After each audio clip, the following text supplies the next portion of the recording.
Good evening and welcome to Pressing Issues. Today is Sunday, September 20th, 2020. I'm your host, Jason Diffendahl.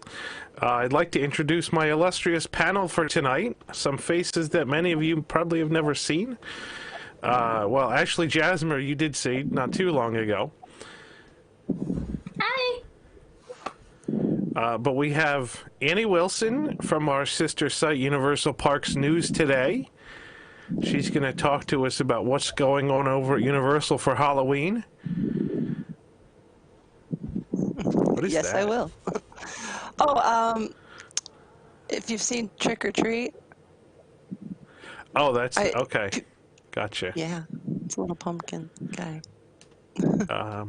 And it's my prop. That's my intro. We've got. Okay. Thematically appropriate. And we've got Katie from Disneyland News Today here with us tonight as well. Hi, Katie. So a lot of things to talk about tonight. Sorry about last week. We got preempted by Back to the Future, which I happen to be on, so... But any of you who watched Back to the Future, I hope you enjoyed that last week. We're back, so a lot of stuff to talk about tonight. Top things on our list: the fact that Universal Studios has Halloween Horror Nights houses now open and available all day for regular park guests. That's what Annie's here to talk about. We're also going to talk about the craziness that is downtown Disney at the Disneyland Resort and try to figure out why Katie goes like every day and deals with a parking mess and insane crowds just to go shopping at downtown Disney. And then, of course, we've got Ashley on here for our weekly issue of Shop Disney Ranting. I have some Shop Disney rants too, but Axel is not here tonight. Sorry, everyone. Axel was out at the parks all day today, so he just got back not too long ago. And then we've got the Walt Disney World Halloween offerings, which are, sorry, I'm going to sneeze. As Kevin said, Halloween Lite this year. There really isn't a whole lot. Just some decorations and a couple of entertainment acts. So we'll talk about them too. And yeah, next time people ask about Axel and where he is, I'm going to say he's out campaigning. For all of you who insist on putting Whiteside Axel 2020 in the chat. Yes. Katie and Annie, we have some insane people in our chat, but they talk about this every week, so we just get used to it. Anyway, I'm really excited to hear from Annie about Halloween Horror Nights because I was really upset when Halloween Horror Nights got canceled. And then when we got the rumors that 2 houses were going to open, and yes, those insane people are WIGS members. Yes.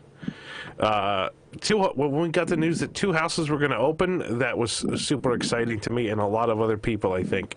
And then to hear that they're going to open during park hours, like all day, we were really interested in how this was going to work out. So, Annie, why don't you give us the lowdown on pretty much everything? Talk to us about the virtual queue that they have in place, how the lines are, how the lines move, all the social distancing that's in place, and then tell us what you think of the houses themselves. All right. Well, I have been all 3 days. I went the preview day, and I have been, so Friday, Saturday, and Sunday. Friday was a little bit more crazy. The last 2 days have been a lot more mild. The virtual line for the last 2 days in the morning has been gone almost before the park officially opens. I was able to get my virtual line for 4 o'clock, and then later I was able to change it to 10, so that was kind of cool. I think they're just testing right now again, so they're just kind of, I think, letting out small amounts of times and then just kind of adding more. But the first thing you see when you get to the park at like 9:05 are houses at capacity, and there's signs everywhere, and they all say haunted houses at capacity. But even so, again, keep checking the app. I found more times. I also today was able to go standby. Now the park reached capacity yesterday, so they did let people in standby at the end of the day and at the very beginning of the day. And today as well, beginning of the day, end of the day, standby. But in the afternoon, it poured, and I was able to just walk through without virtual lines. So if you want to know more about the virtual line, or would you want me to tell you more about the houses? Probably. I think the virtual line, what you said makes sense. It's kind of up in the air. Don't trust the signage, I guess, is the take-home message from that. But the virtual lines for the houses work just like they do for like Hagrid's or anything else, right? It's same exact process in the app to do that. Yeah, the same kind of concept is, you just go on, you click the house that you want, and then there are times you select how many people you want for the time, and then confirm it.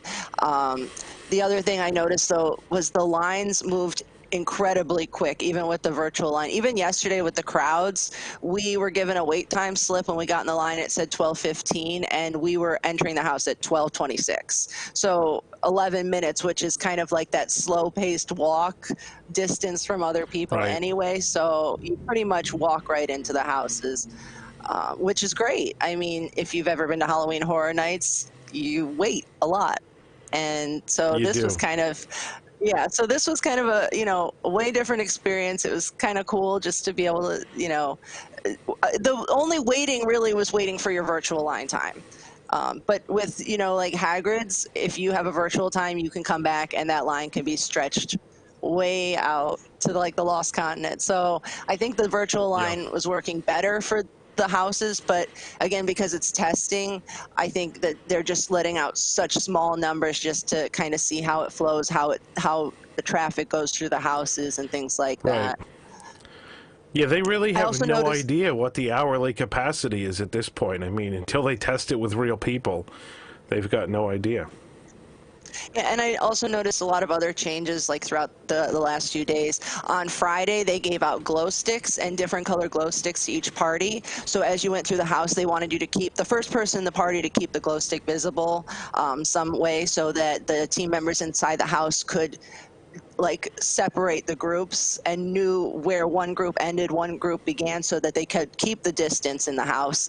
The first day they did that, and Saturday and Sunday they didn't give any glow sticks. I think that they kind of got feedback that guests didn't like the glow sticks, or whatever feedback that they got that they were trying to see without the glow sticks. Another thing I noticed was the first day they had like light wands, and if you were going to get too close to a party in front of you into the next room, they put the light wand out and it was like lit up red. And then today they had like foam noodles, like pool noodles, like short kind of like foam little noodles that obviously. So I think the lighting, the red light may have been, a complaint that guests had. Again, I'm not sure what, their feedback was from guests or team members, but I think the red light kind of ruined things, or took away from the house. So then they started using these like soft little noodle things. So that was another change I've seen. So again, since they said this is testing, I don't think that they've officially said that they're going to do it any other days other than this. Even if you look at the app, I think it just says, let's say the 20th, I don't even know the dates. It says the 19th and the 20th on the app. So I think that this process of testing glow sticks and different like wands in the house is just maybe preparation for what they're going to continue, because we've seen the park hours were extended on weekends. So that was kind of a good sign that it might stay, but I think a lot has to do with what happens this weekend. And from what I saw, everything was really great. If they keep up this, I think it'll work. Do you? So we think these houses are going to only be open on weekends. Then is that what our thought currently is going forward?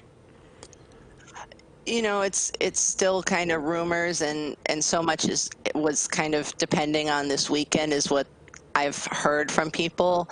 I've heard things like possibly just weekends until October, or until mid-October, and then it would be maybe Wednesday through Sunday. You know, but who knows? They had people at the exit of both houses with surveys. So I filled it out, and if anyone's interested in what the questions were, we have a post on Universal Parks News today. But I think that also, they're taking all these things into account. Um, I don't, I think, I don't know. I just lost my train of thought. Sorry about that. That's all right. It was a very tell us. overwhelming weekend. Like I said, I've been there 3 days, so Yeah. please forgive me. I am very tired. I've been there early. I've been there late. I am very tired. Tell us before you go to bed. Tell us about inside the houses, what the experience was like compared to like a typical year.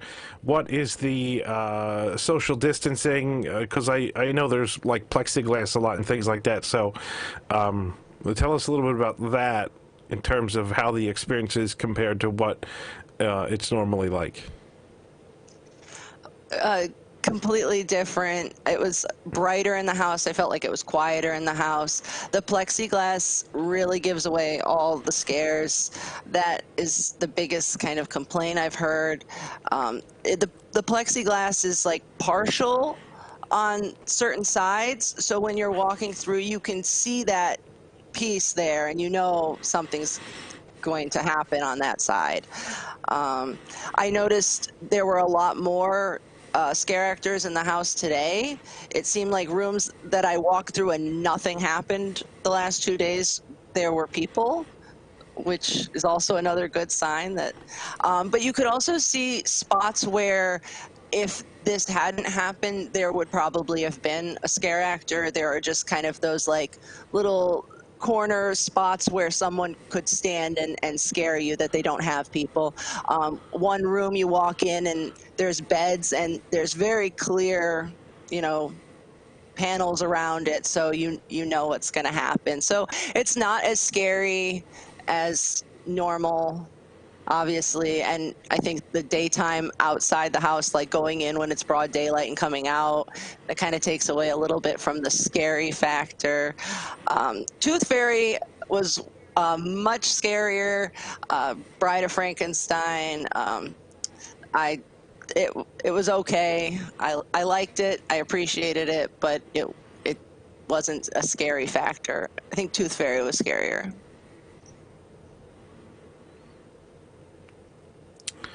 All right, like if you were recommending to guests, like, is it worth it?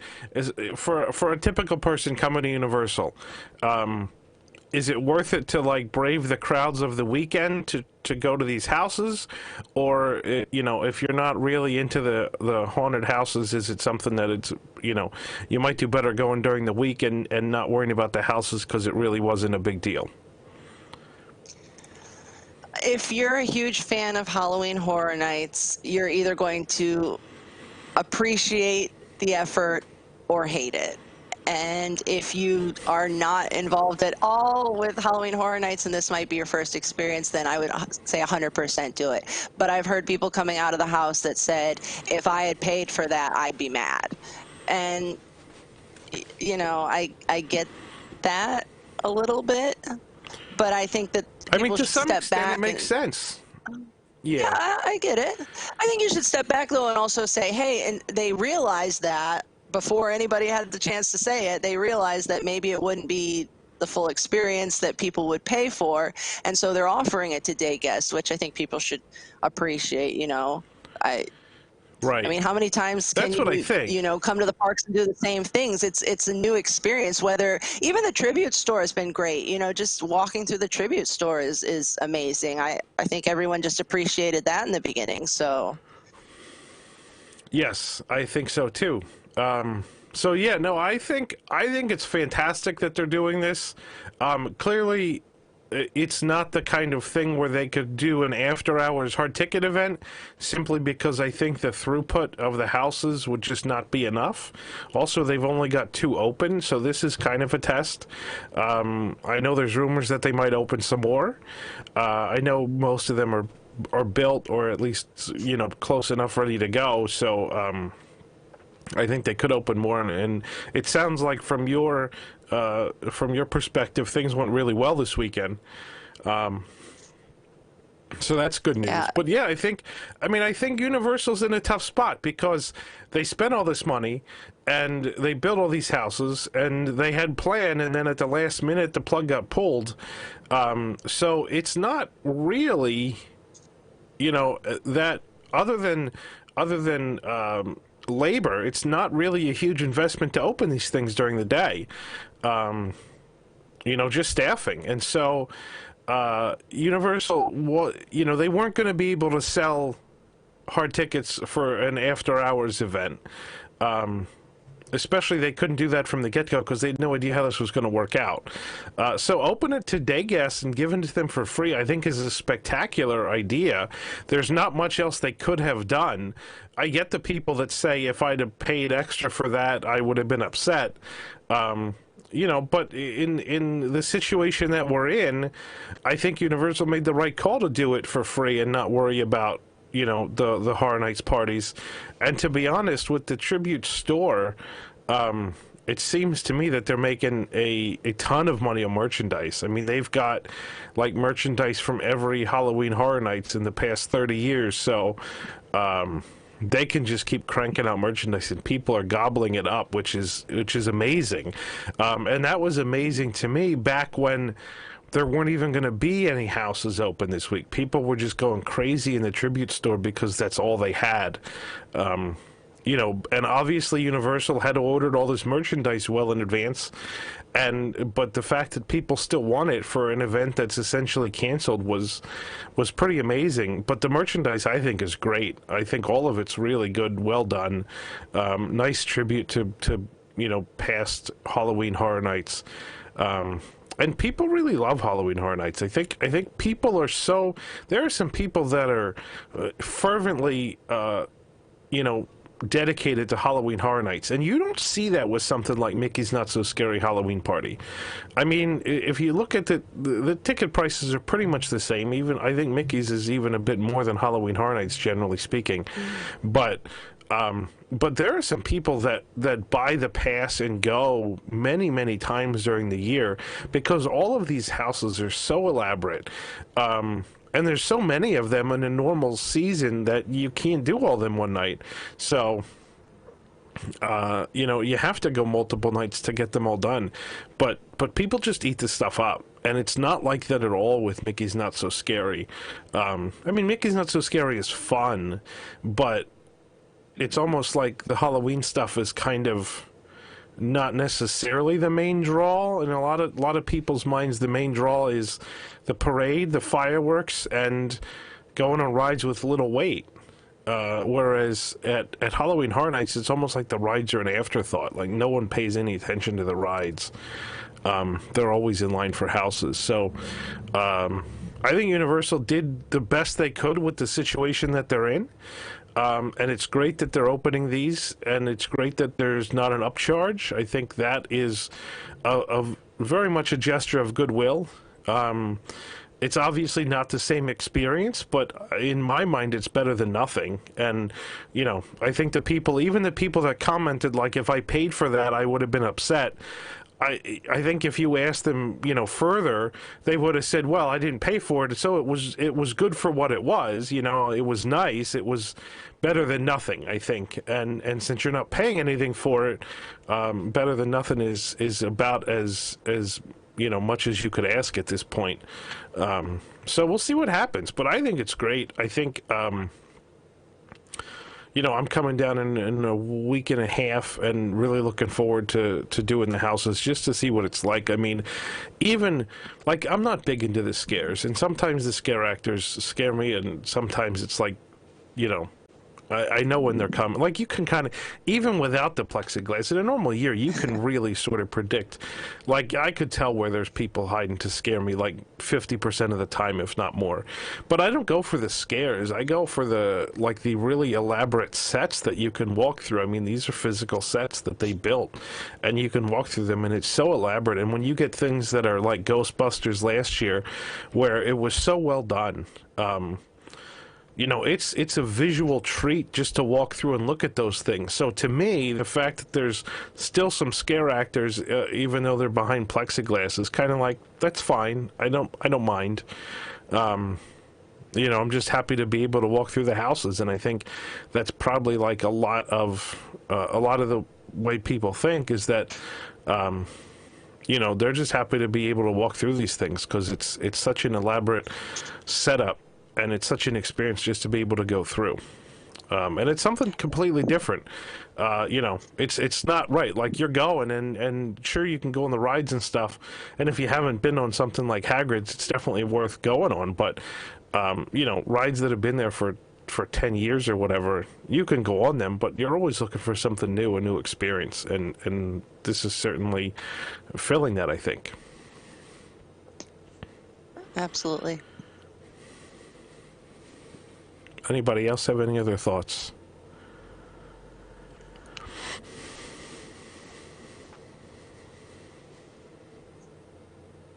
No? Okay. Oh, sorry, I was muted, but oh, there we go. Sorry. I was just gonna say, y'all were having such a great conversation. I've never been. I always wanted to go, but the timing never has worked out for me thus far. But I do know that it is a very popular event. I would say it's definitely popular, and even at this point more worth it than Mickey's. And I think it's really great that they're genuinely trying. Especially given that this year First Stand was going to be the 30th anniversary of Horror Nights. So that was supposed to be a big thing for them. And the fact that they've had is incredibly unfortunate. I know it disappointed a lot of people, even here on staff, that it wasn't going to happen this year. So I think it's really great that they've done the tribute shop and still move forward with releasing all of the merch. And, they're trying to do these houses. So I give them kudos for that. I definitely give them kudos for trying to do everything they can to still keep it, something that people can do, and the people that like Horror Nights have something to enjoy. I agree with you. Like Jason said, a lot of the houses are really elaborate inside, and I had hoped that they would just open the houses for people to walk through without characters, just to give us something. So like you said, the fact that they're trying, and I think there are more good things to say about it than there are bad things to say about the houses this weekend. So I hope there's more. Good. Annie, before you fall asleep, somebody in the chat asked about candy, and I know there was a trick-or-treat thing happening at Islands of Adventure, so tell us about that. Well, there's actually two ways to get candy. Now, if you're 12 and under with an adult, you can trick or treat at Islands of Adventure. It's kind of supposed to be a scavenger hunt. You find the different stores with a pumpkin logo on the door, and then you go in and you get your treats. I also noticed that the team members were using kind of like tongs to hand out the candy, which is kind of a cool thought process of not touching the candy when you hand it out. But if you are over 12, like me, you can go to Universal Studios Florida and find the Scarecrow Stalk, which is like a scavenger hunt around the park. There are 13 scarecrows. They're really elaborate. They're really, really neat. There's a tour of it on our YouTube channel too. But when you find all 13 of them and you get the map stamped, you can trade it in for a bag of candy. So if you want candy, those are your options. Oh, Cool. that's And a cool so compromise. is that scarecrow thing, is that free? Like, Yeah. you just get the map? Yeah, and it's real. They're really amazing. Like, they're so detailed, just so much thought put into them. They're each themed to a different store around the park, and so you can pick up a map at any of the 13 different locations. Like you said, it's free. You just go around and you just go up to the team members and they for you. And once you have all 13 stamps, you can go to one of two locations to redeem for a bag of candy. And you Cool. get 30% So off. it's- You get 30% off if you want to buy some candy too. Just the bagged candy where they fill the bag for you. If you want to purchase more, they'll give you 30% off when you've completed the Scarecrow stock. Wow.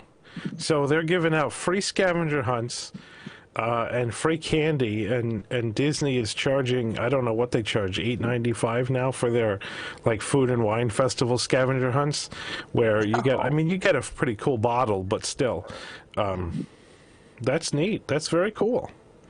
It's another thing to do if you know, if you don't get the virtual line time for the house. If one part of your party wants to go to the house, and you know you've got kids or adults that don't want to, you know, gives you something else to do besides the rides on busier days, or just any day really. Yeah, neat. All right. Any other thoughts about Universal at this point? They're still doing the AP exclusive, like the AP exclusive upstairs at Lombard's and that kind of thing, right? Like that's still the AP days going on now too? I think today might have been the last of the AP days. I might have to check that to be sure. Don't quote me on that. But they do still have the lounges all open, so they just are kind of gauging feedback, how often they're used, and they hope to kind of keep some of them, including like the Discovery Center one, which is really cool because you can sit down with like the dinosaur egg, like the raptor that wasn't there when I went, right? I think that that certainly wasn't there when I was there. So I want to check that out. That's like Jurassic Park's one of my favorite spots, one of my favorite movies. So I'm super excited to check that lounge out. I hope it's still open in a week and a half. All right. Well, great. Well, thank you so much, Annie, for coming on tonight. I know you're tired, so if you need to drop off and get some sleep, I can totally understand it. But please, if you're interested and want to stay around, please do. I think let's go over to Katie next with the update on Disneyland. So Disneyland. There's big rumors going around right now that there's going to be a big announcement about Disneyland's reopening. The announcement might take place tomorrow, I think we're hearing. We know that Josh D'Amaro, chairman of Parks and Resorts, was in Disneyland over the weekend. I think we heard that Governor Newsom was there also. So it sounds like time is ripe for some announcement about the reopening. But I mean, we can speculate all we want. The question for tonight is, Downtown Disney's been open for some weeks now. They have restricted indoor eating and things, but the shops are open, and every time I've seen a report from you, Katie, it looks like the lines are insane. Like parking is full, and people just have to drive around the block till they can get into the parking lots, and the lines to get in are insane. So tell us about what it's like to go to Downtown Disney right now when essentially nothing else at the Disneyland Resort is open.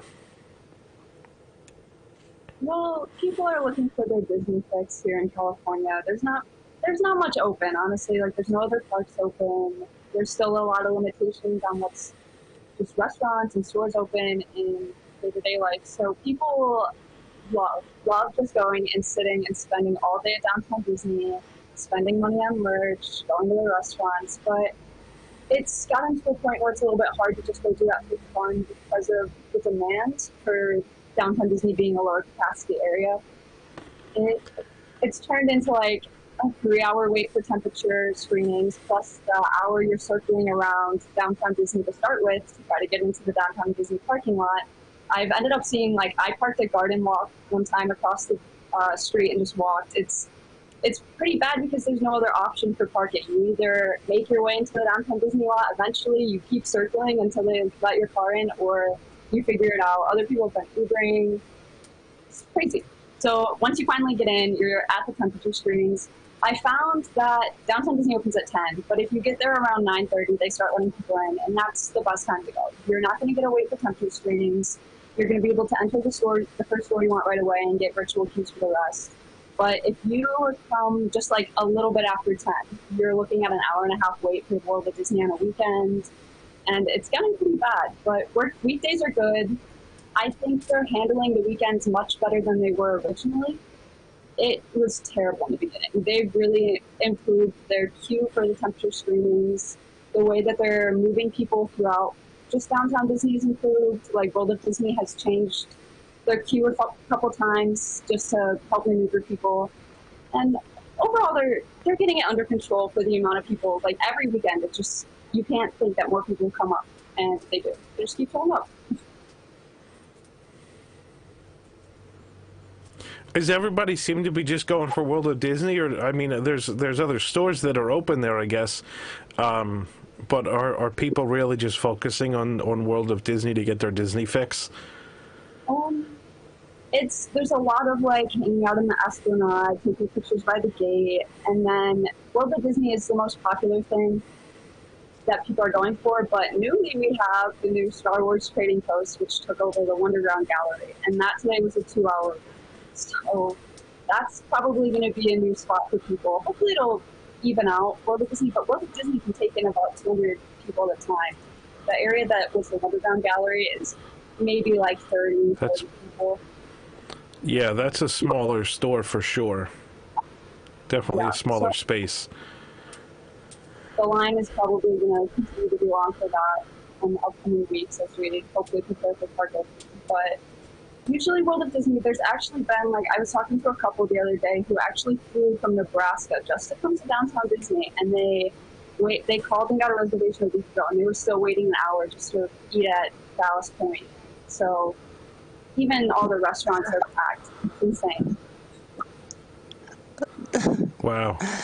Those sound like my kind of people. They're dedicated. I'll give them that. Well, I mean, there's probably nothing to do in Nebraska, so it's like, you know, we got vacation. People have vacation time from work that they have to use, right? And there's nowhere to go, so it's like, you know, if you can get a cheap flight to LA from Nebraska, why not? You know, it's like something to do. So I can't blame them.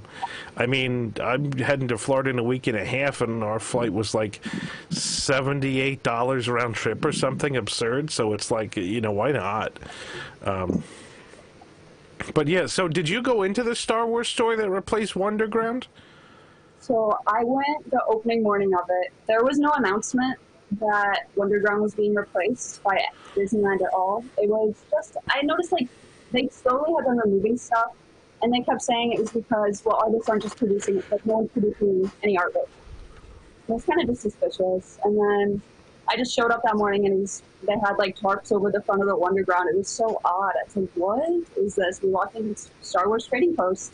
Like, oh, this makes sense, I guess. But people, there was a really negative reaction to it. People were very upset to see Wonderground go. I don't think it's going to be a permanent thing. I have to imagine that once the parks reopen, they're going to put the Star Wars merchandise back in Galaxy's Edge. I mean, they could stick it in World of Disney for that matter, too. I think it's just they figured, you know, Star Wars, people can't buy it right now because the parks are closed. So you might as well make money with the thousands of people that are coming to downtown Disney. It makes perfect sense to me. I mean, I'm upset that Wonderground closed, too, but I can't imagine that it's a permanent thing. I'd be very upset if it was a permanent thing. But as a temporary thing, since the parks aren't open, it makes sense to me. 100%. And people are going to buy Galaxy's Edge merchandise. Like, people are craving the parks here. Any bit of park merchandise they can get, people will buy. I saw people flocking out lightsabers the other day. I was like, way more money than the Wonderground Gallery is going to get them right now. And I mean, that's another crazy thing about downtown Disney is there's a constant stream of merchandise coming in every single day, like constantly. And people every day wait 2 hours and are buying tons of merch. We have eBay resellers in here every day, and it's crazy. Like, people are really spending so much money at downtown. Yeah.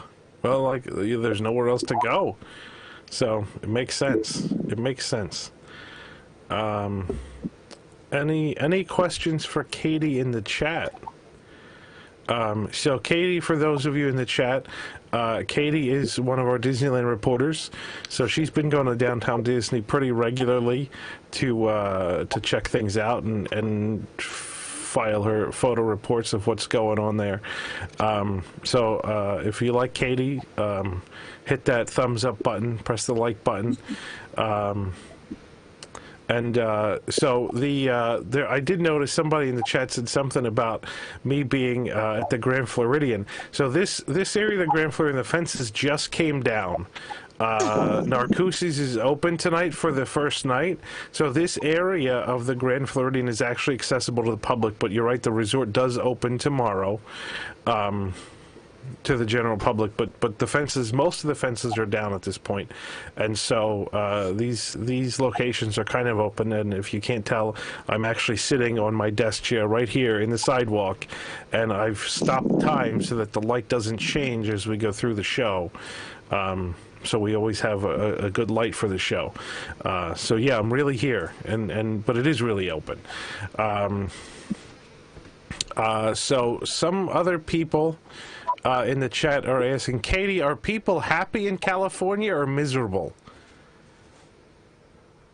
I think there's a pretty even mix of miserable and happy people here. It depends if they're in line for Walt Disney or not.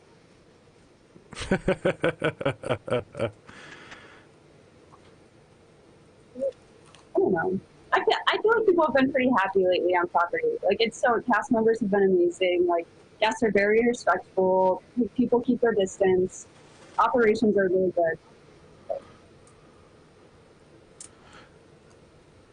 good. You're breaking up a little bit, Katie. Your audio's going out.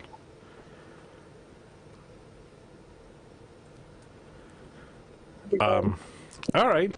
Well, that's yeah, I mean, I guess that's kind of what we assume, everybody's either happy or not too happy. There's, obviously there's some people, like the guy that we saw earlier this week, that are not happy about the mask rules and try to make a big scene. But for the most part, I think a lot of people are respectable. So it's good that I think, the cast members are happy and people are respecting the cast members. So all that's good. All that's good news to me as far as that goes. There's a couple questions in the chat. Katie, is Jason fun to work with? This is like a setup. I could just tell right now. Oh my lord! I've never met Katie in person, to be honest. I haven't been out to Disneyland in a couple of years now. So we hired Katie after my last trip to Disneyland. So I've never met Katie, but certainly looking forward to meeting her in person the next time I go out there. Unfortunately, I don't know when that will be because it doesn't make sense to go until the parks are open. But that may change tomorrow, so we'll see. Stay tuned to WWNT.com tomorrow morning for all the news that may or may not be happening about Disneyland reopening. And of course, you don't have to tune in early in the morning because those announcements usually aren't going to come at the crack of dawn. It's usually going to be like 9 or 10, which is noon here. So, but stay tuned, and we'll see what happens. And it'll be... who knows? Maybe I will be booking a trip to Disneyland in the next month or two just to see what's going on out there. But anyway, all right. So I think that covers everything at Disneyland until tomorrow. So Katie, we'll have to have you back if Disneyland actually opens this week. We'll have to have you back to hear all about it. But it seems like people in the chat are happy to hear the Disneyland news since we haven't had any in a long time. So thank you very much for reporting, and please, I know it's early for you. You don't have to go to bed, so please stay on for the rest of our discussion. But at this point, I want to stay. Oh, you can stay. I want to talk about this merchandise complaint. Oh, okay. All right. So the next topic on the agenda Yeah. So the next topic on the agenda, Ashley messaged me a few days ago specifically because she wanted to come on and rant about Shop Disney, and of course I know everyone on here loves the Shop Disney rants. I have one this week. I was going to tweet about it. I haven't tweeted about it yet. Mine's only a minor one, so we'll start with the minor one to get warmed up for the ranting.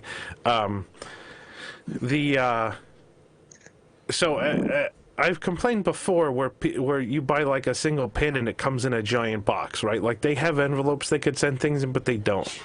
Well, I got a plastic sort of envelope type of thing the other day from Shop Disney, and I'm like, what's in this? Because I didn't order anything this small. Well, I ordered one of the ink and paint reusable bags. They're like $3.99, and I ordered one because I needed something to push me over $75 to get free shipping. So I threw one of those on there. It's $4. It pushed me over $75. Perfect, right? Well, not only did they not ship that bag in the same box with the rest of my order, which would have made sense, no, they spent more money than the bag is actually worth to ship it to me separately in a separate package. But not only was it a separate package, it was a plastic envelope where they folded it into fourths and shoved it in a plastic envelope. So I pull it out and it's got all creases down and across. No. So I don't understand what's going on in their mind. They'll put a pin in a giant box, but they put this big reusable bag, they fold it into fourths and stick it in a plastic envelope and ship it to me. And they ship it separate. Like they could just give free shipping at $70 and they would have saved more money than shipping this $4 bag in a completely separate package to me and then making me mad because it's folded. So I was going to tweet that. I have the pictures. I might still tweet it. I don't know. I was in a bad mood that day, but that's my latest Shop Disney rant. Has nothing to do with the merch pass or the mini main attraction. So just to get everybody warmed up, Shop Disney is still having issues in terms of order fulfillment, but then you get into merch pass. And go ahead, Ashley. Now here's your turn. Yep. So, shocker, there was another merch mini attraction. So, I'm back again because once again, we have new problems. And my biggest issue this time was, and Tom and I kind of had a little back and forth about it too. It wasn't so much, so they did merch pass, I believe it was like on Monday, Tuesday. And then the very next morning, they had, full stock in the parks, which is great for people going to the parks. But for those of us that are still waiting on an email notification to find out if we got merch pass, it's really, really frustrating. And I only say that because in the month prior, they did that and then claimed that they oversold on the merch pass. So then they canceled some orders of people who even had merch pass and then did the random drops. And then you found it all in the park. So there's no rhyme or reason to any of it whatsoever. It's an entire cluster at this point. It is, and like I was trying to say, you know, they set up rules at the beginning of the year. This was going to be released in the parks. This was going to be released in Shop Disney, and it was going to be released online. Okay, great. We all know the rules if we're going to decide to collect or not. So we start collecting. And I understand nobody could have predicted COVID. But, you know, so they had to shut down the parks, and then it was online exclusive. And that was fine. And it was frustrating.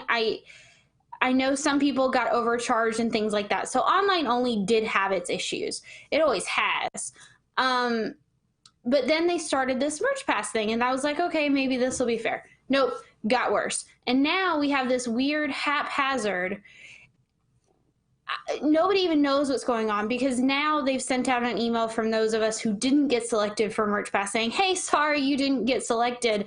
We're not going to give you the option to buy this collection online. Or no, excuse me, we are. It's going to be released on this random Tuesday morning at 7 a.m., which is great. I appreciate that they're telling us this time instead of just being a free-for-all drop at 3 o'clock in the morning. And And then it appears, at least for Haunted Mansion, which was the most looked forward to month of this entire collection, because of course it's Haunted Mansion. They're just releasing it. Apparently there's not going to be a merch pass. It's just going live. So either they fix the server issues, which I have zero faith, or it's going to be. I'm sure they didn't. It's going to be an absolute blank show. And it's incredibly frustrating now, especially for people like me who have now 9 months invested into this collection, to where I constantly have to guess. I constantly have to wonder. And if I'm not almost like following this collection as a second job, I'm going to miss something. And don't get me wrong, I enjoy everything that I have, but at the same token, I would like a full set. And it doesn't seem to me that it should be this complicated to have a full set of anything, even if it's coming out monthly. I can say this much. This is the last time that I ever collect anything from Disney that is released on a monthly basis, whether it's in the parks, online, or whatever. I'm not buying anything that I can't buy the entire set of at once, because this is absolutely ridiculous. And that's what's really going to shoot them in the foot. Everybody's like, oh, well, they don't care if the eBay sellers rebuy it or if whoever buys, because they're still making money. Well, they should care, because now instead of having somebody who might do this year over year for these kinds of fun sets, to hell with it. I'm not doing it anymore. This has been entirely too much stress. Entirely too much. I don't care. I don't care if they do more cute minis. I'm out. I'm finished. I'm done. I'll get my plushes and pins for the next 2 months, and that's it. We're done in this house. It's not happening anymore. So I don't understand. I don't understand why it should be this difficult. And it's a small problem. It's a first world problem, but it's a problem. And that is my rant. So thank you, Ashley, for that. The chat is in much agreement with you. Here's my issue. Like, I don't like the mini merchandise. I'm not a big mini fan. I don't even care for the mini merchandise. Not either. I'm genuinely so I never started that collection. The Space Mountain one got me. I will say, January got me. The Space Mountain one got me because I love Space Mountain. And then it was all downhill from there, and it's been crap all the rest of the year. So I never started with the mini. I knew it was going to be a disaster. But I tend to shy away from the monthly stuff too, like even pin of the month now. Like, Tom lives in Florida and I can ask him to get me pin of the month every month, but unless it's a set that I really like, I'm not even going to bother, because it's a big hassle. And so but my problem is that, okay, so they started out as a park exclusive, well, no, they were never COVID park happened, exclusive. They had them at They the were Disney never store, park exclusive. Too. They had them at the Disney store. I bought my January plush at the Disney store. Yeah. Okay. And I think that's weird. I bought the pins. I also have the backpack. I had to order the backpack. But no, they were always Disney stores online and the parks. They were never a park exclusive. And if they were going to make them a park exclusive because they're attractions merch, then I would have been cool with that. Those are the rules. It's park exclusive. You have to go to the parks to get it. That's fine. There's plenty of stuff that's not how they had it in the first place. Yeah. Right. But so they come out with this in January, and it's not park exclusive, but they have it at the parks, but they have it at Disney stores. That's great. That makes sense, right? Then COVID happens, and so they announce it's going to be an online only thing. Well, they should have known by then that their servers can't handle online sales, because there's been plenty of examples of that. But this was like the, if this was anything, it was the straw that killed all the camels in the world. Like, it was immensely obvious to everyone on Earth that their servers can't handle any kind of online exclusive sale. This stuff isn't even limited edition, by the way, right? So they call it limited release, and we talked about this before. Limited release means they're just not telling you how many they make, but if they wanted to, they could make 1 billion. So this stuff isn't really that limited, right? Like, if the original in January sold in the parks and in World of Disney and in all the Disney stores across the country, I mean, how many Disney stores are there across the country? There's hundreds and hundreds. So That's true. there's a lot of this merchandise, right? There's a lot of it out there. It's not like a limited...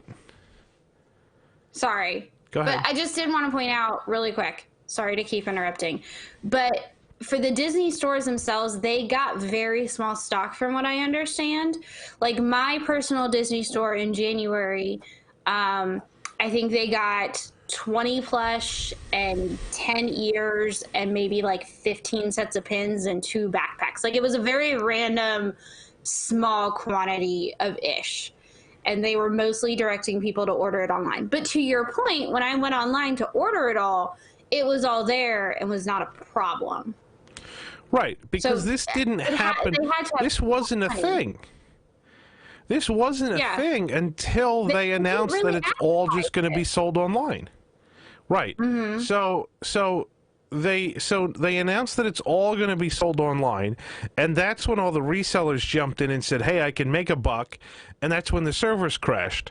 So then they came out with Merch Pass.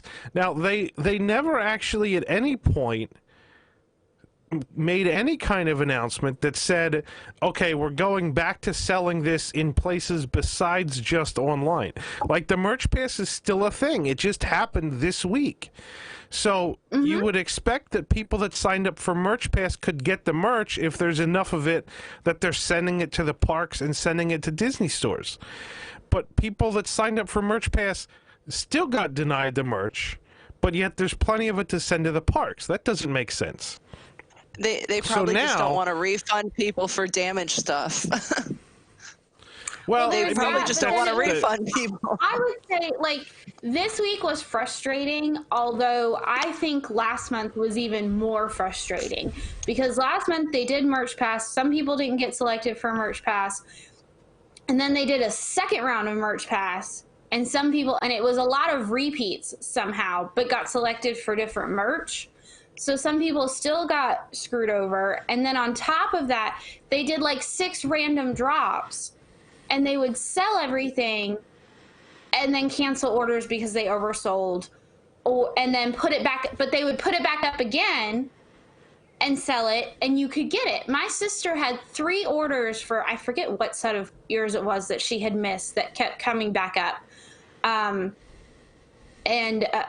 So that was the even crazier thing. Like, you had people placing orders for things that were then getting turned around and be canceled, saying, oh, sorry, we oversold. And then the very next day, it was back up on the site, and somebody else got an order that went through and actually got their order.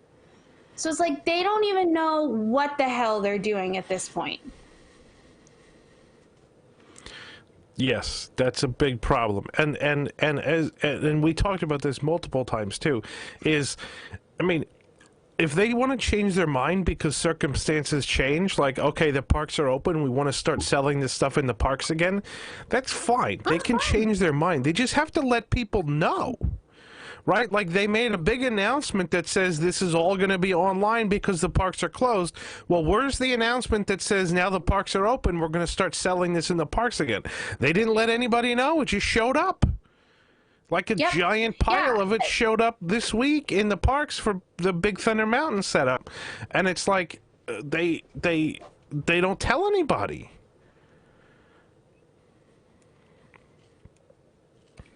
Yeah, it's just, well, and so now, funny enough, again, because my family is so invested in collecting this stupid plush set of things, my sister and my mom are actually going down the weekend before, I think it's the 13th of October, that the Haunted Mansion collection drops online. My mom and my sister actually rearranged their trip so that they could go into the parks on the 13th, just on the off chance that the merch drops in the parks too. Like, this is insane that this is what people are having to go through to attempt to get merch. Yeah. It should not be this absolutely. way. The short game is great. You're selling a bunch, but the long game is crap because I'm not doing this anymore and I'm not ordering from Shop Disney and I don't care. If I can't physically go put my hand on it in a Disney store or when I go to the parks, screw it. I don't care. I don't need it. And judging by this, I probably don't need anything, but that's a different story. Yeah, I mean, to me, for a company that's struggling and not making money, the fact that there's this much demand for their merchandise that they can't fulfill, but yet resellers are making triple, people are obviously willing to pay for it. So, it's kind of like, it's almost fiscally irresponsible of them not to make more of this stuff because it's one of their only income streams right now. I mean, movies aren't making any money. The parks aren't making any money. So it's really, almost criminal that they're not able to make as much of this merchandise to fulfill the demand, because they could make so much more money doing it. It just doesn't make sense to me. But anyway, all right, Annie, do you want to add more merchandise ranting thoughts? Wow. Shop Disney is a disaster. We all know that. I have the same struggle as you with this whole mini collection. I started in January, and obviously I'm near the park, so I, was picking up.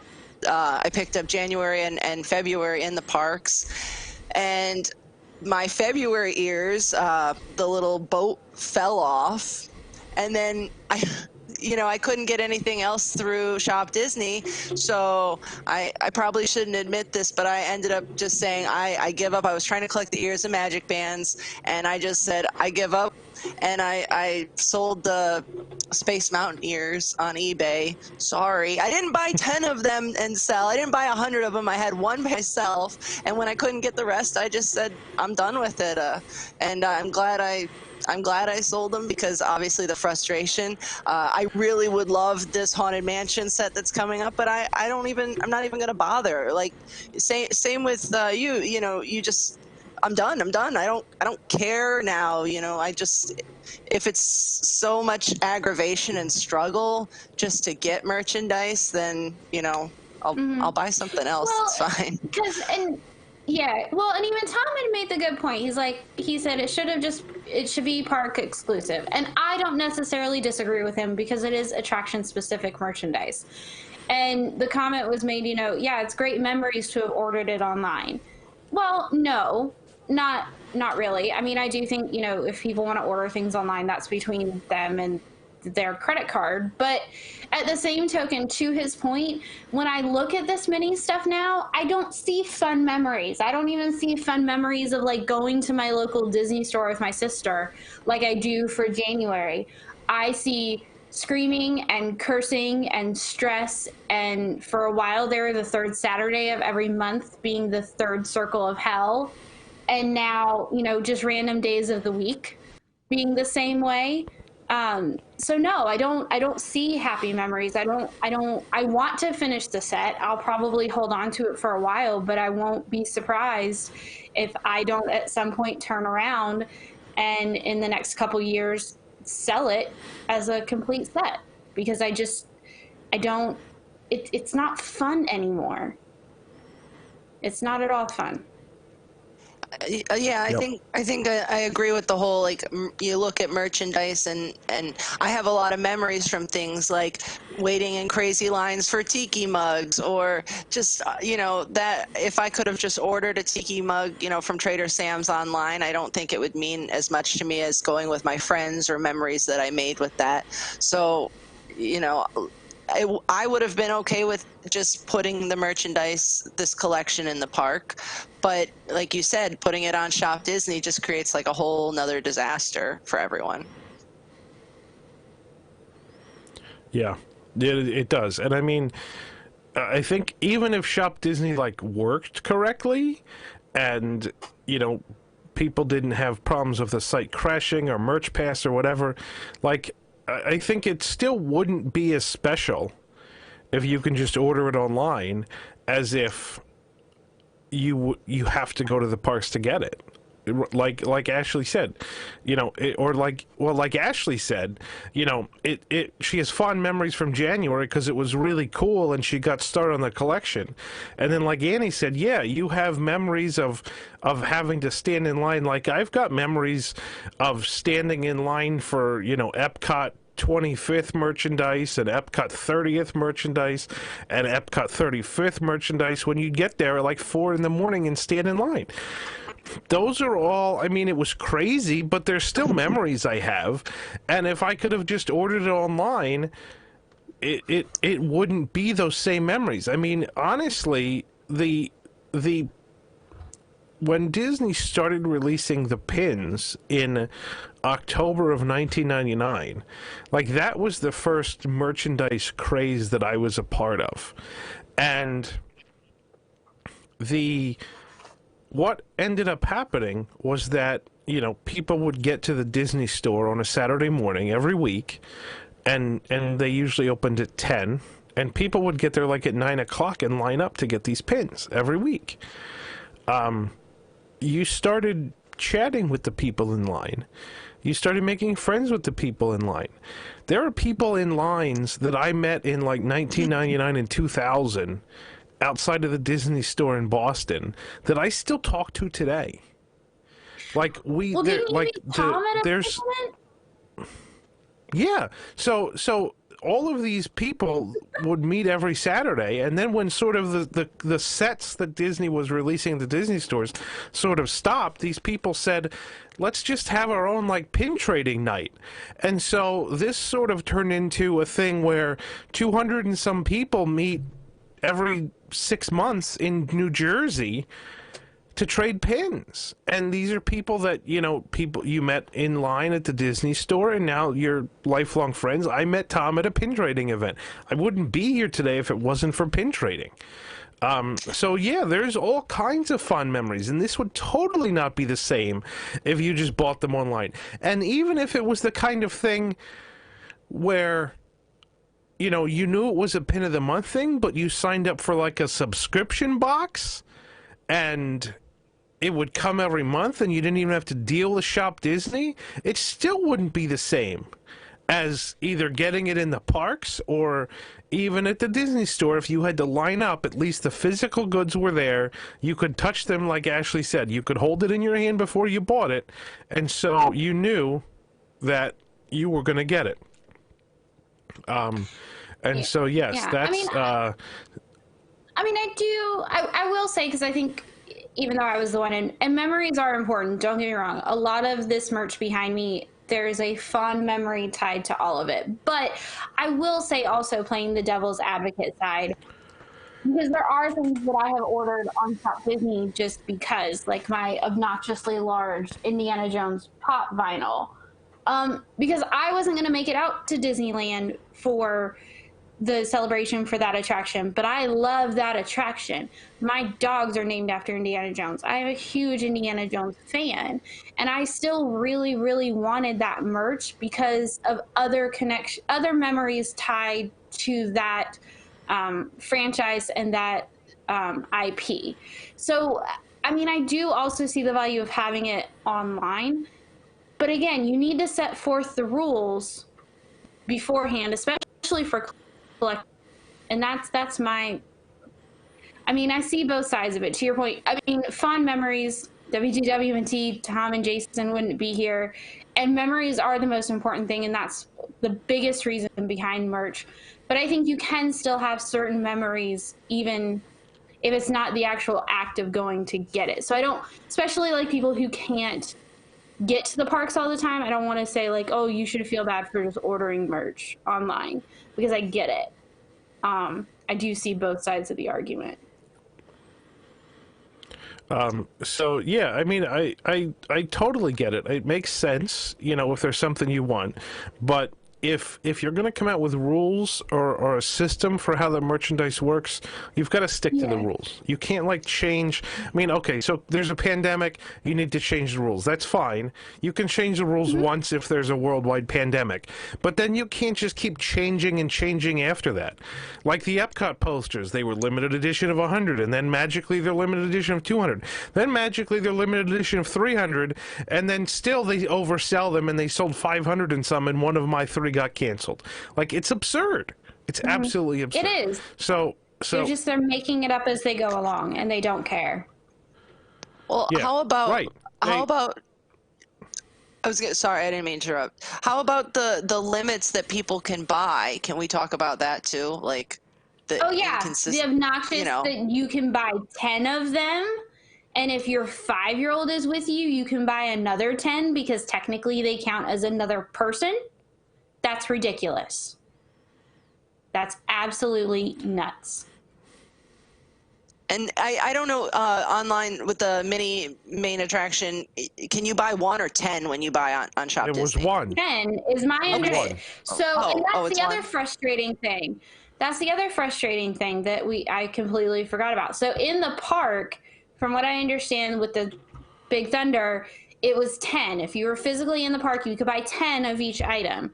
But if you were ordering online, they've changed it from 1 or 2, but it's never been more than 2. With this most recent merch pass, I think they said that they would only ship 2 of any given item to a specific address. And in months prior, it's been only 1. You could get 1 sent to a physical address. So, I mean, that's not fair either. If anything, it makes more sense to allow for multiple orders to go to a house, because you could be, like if me and my sister still lived in the same house, we each want it, we're each collecting it, but we live in the same place. Yeah, So, if five people in your house each order 1, you would get less than 2 people going to the park.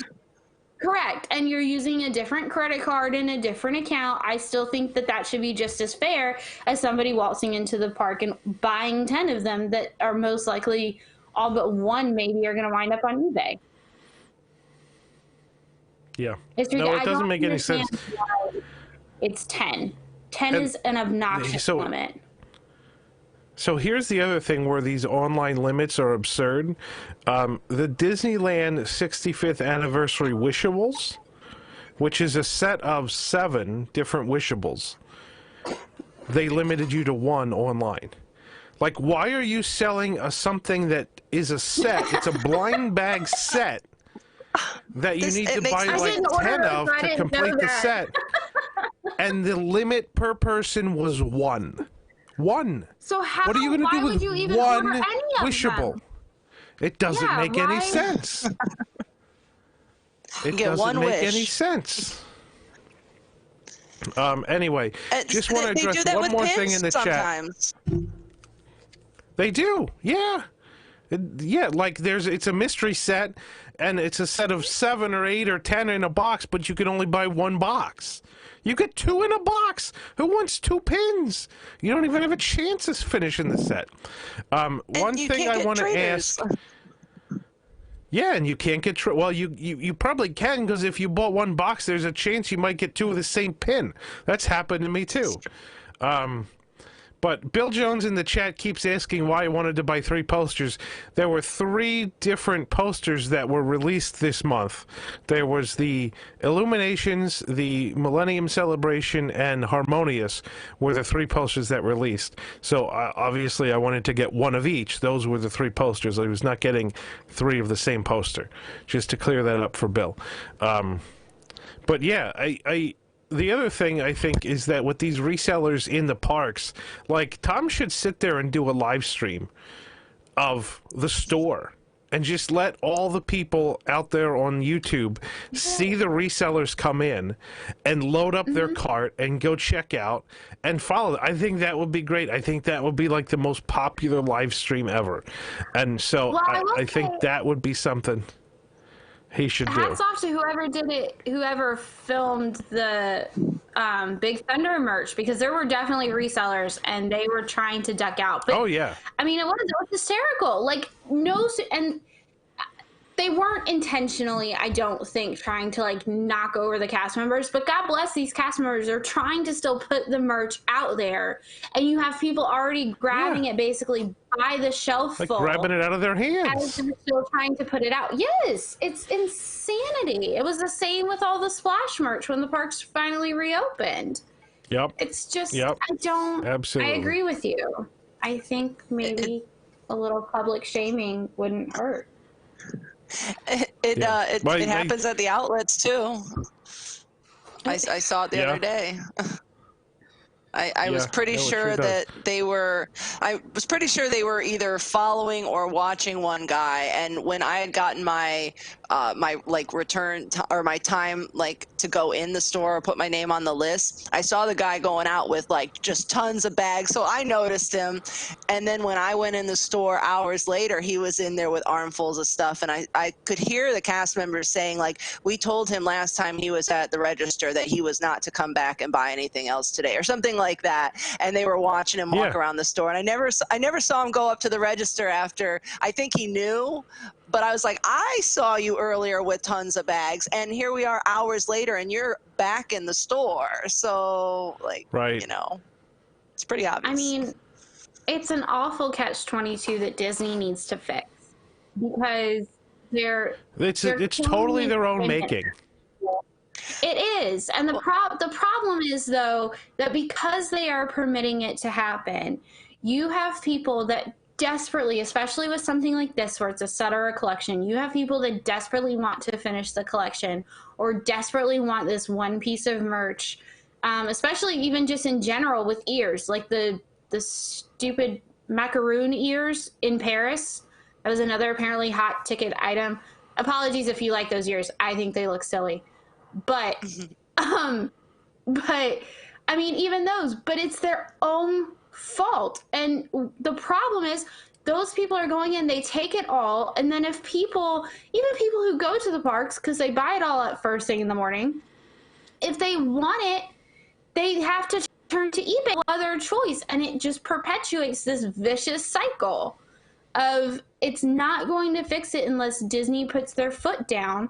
And for a while, it seemed like they were going to. We know they were a couple, I guess they must have been the big eBay resellers in Disneyland, and actually revoked their passes and trespassed them. People in Disneyland late. I'm sorry. They have been stopping people in Disneyland actually, just from being in World of Disney so much. Talking to cast members, they say like, every morning the same 5 people will come in, and they've just started telling them no.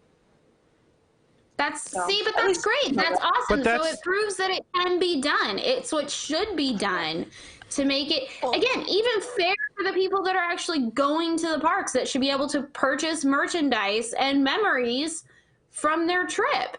And they can't, because everything that is nice, quite frankly, because it is the nicer merchandise, is what's picked over and taken by resellers, because that's what sells on eBay. Yeah. So two things, Katie. Oh, sorry. I just wanted to respond to Katie. So Katie, I'm pretty sure, and maybe next time you go, you could ask. I'm pretty sure that's just the cast members at World of Disney, like saying that. That's not like some kind of policy that comes down from management. I would be floored if that was a policy that somebody put into place out there, and it wasn't just the cast members deciding we don't want these people in here. So if like, if they're friendly and chatty and you want to ask them about that, I would love to hear whether someone higher up told them to do that or they just took it on their own to do it. I think there was someone with the Cocoa Wishables, because I got you the Jungle Cruise ones and they didn't say anything to me. I got like, I don't know, a couple of them, and they were fine. And there was someone the next week when the Cocoa ones came out, and he had at least like 15, and they just were like, no, like you can get 2, that's it. And I'm sure it wasn't a direction from management whatsoever, but cast members are getting sick of it for sure out here at least. That's awesome. I mean, I can't believe like the cast members at Splashdown Photos and in France, like they're like Ashley said, the stuff's literally getting ripped out of their arms. They can't even put it on the shelf. I'm so surprised that they're not getting sick of it. You know, because it happens all the time. It's crazy. But anyway, we have to take a break. It proves that it can be done. It proves that they could really fix it if they wanted to, because even their cast members can clearly identify who these people are. And if you did that and then put the policies in place to back those cast members up when those people throw a fit, when you tell them no, it would be fixed and it would be so much better for everybody. Yeah, no, I applaud the cast members out there, Katie, that are just telling people no. That's amazing. I love it. That's fantastic. But yeah, we have to take a break. We have more stuff to talk about when we come back, so please stay tuned. But we'll be right back after these messages from our sponsors. Hi everyone, I'm Cosmic Chris Reed.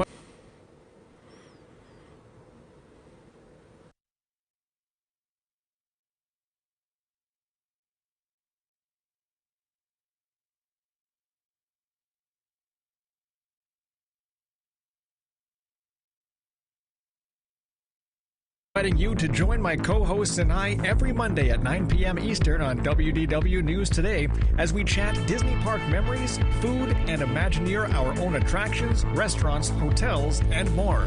Share your stories with us in the YouTube chat. Plus, listen to WDWN tunes at the same time to hear some Disney park music paired with the show topics. Cosmic Read Live every Monday night at 9 p.m. Eastern on WDW News Today. 4 panelists, 30 minutes, 1 week in Disney Parks news. This is Parks Center. On Parks Center, the panel and I cover the top 7 Disney park stories of the past week. From attraction news to transportation scandals to new food and merchandise, we'll cover it all in 30 minutes or less. You can watch us stream live every Wednesday night at 9 p.m. at wdwntunes.com. Watch episodes on demand at youtube.com/wdwnt, or subscribe to the audio version of the show on your favorite podcast app.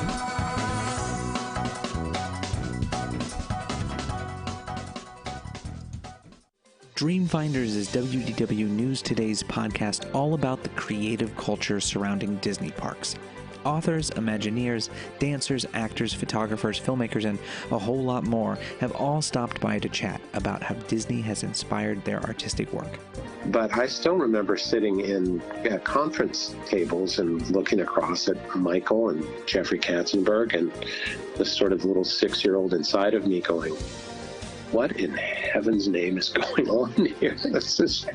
And we're off and running, and Tony needs someone to lay it out for him. And there's no architect available. So the next thing I know, I'm laying out the pavilion. I got to tell you, I have not enjoyed a podcast so much. It's just a warm conversation, and a warm and intelligent conversation, which you don't find that often in podcasts. Dreamfinders.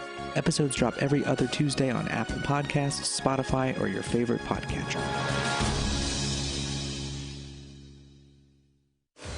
WDW News Tonight is our weekly comedy show combining the news of the week, comedy segments, thoughtful discussions, insane characters, parody commercials, games, and more. Watch live on Thursdays at 9 p.m. and become a Wigs member to get access to a bonus post show. Watch WDW News Tonight episodes anytime and live on YouTube, or get the audio-only version on iTunes and other podcast services.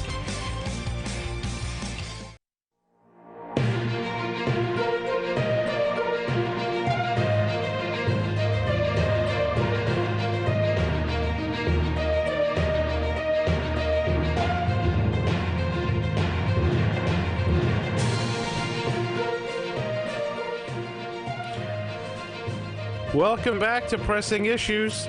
We're having fun here on a Sunday night talking about Disney merchandise. I want to say, before I forget, Cosmic Read tomorrow night. I'm the producer for Cosmic Read, so that's why I get to plug it.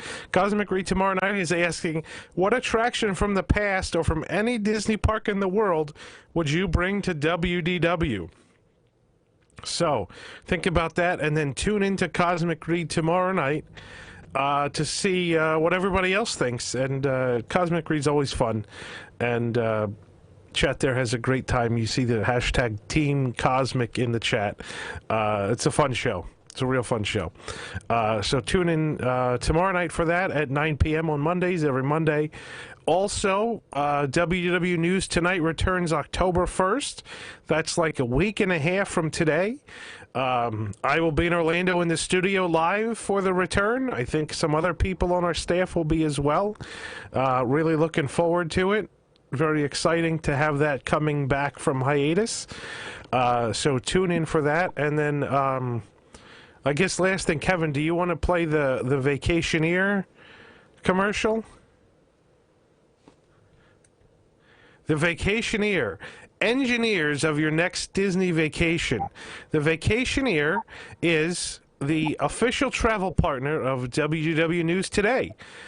So visit wdwnt.travel for all of your travel needs. The Vacationeer can book your trips to Walt Disney World, Disneyland, Disney Cruise Line if you'd ever want to book that, and even Universal Studios. So check out the Vacationeer for your next trip. They are the new official travel partner of WDW News Today. And your reminders, hit that thumbs up like button, hit the subscribe button, hit the bell for notifications, whatever that means. Everybody says it. I don't even see a bell. If you're interested in wigs, go to patreon.com/WDWNT.